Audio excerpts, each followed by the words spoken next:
DJ वाला भैया base बढ़ा।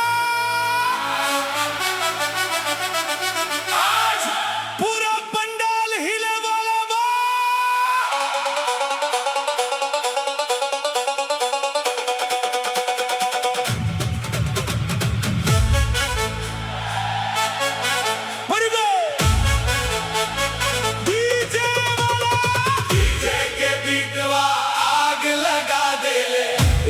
ठुमका पे भीड़ जगा देले,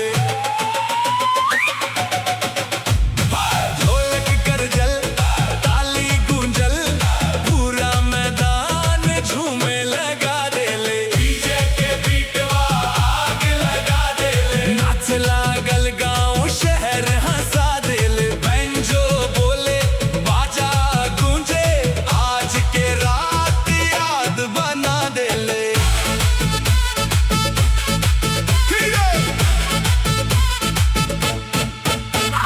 रंग बिरंग लाइटियां चमके, मंचुआ पर मस्ती दमके, हाथ उठे ते आसमान बोले, बीट सुनत हर दिलवा डोले।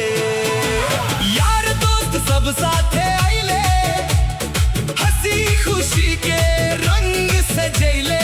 एक दुनिया सबके भागई, नाचे के मौसम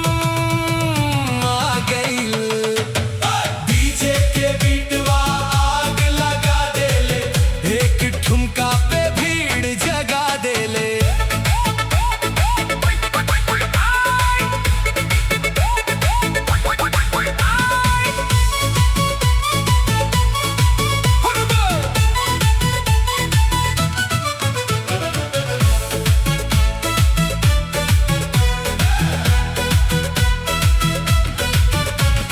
धुआं धुआं स्टेज चमके, बीट पे हर कदम थिरके, सीटी ताली हंसी के शोर।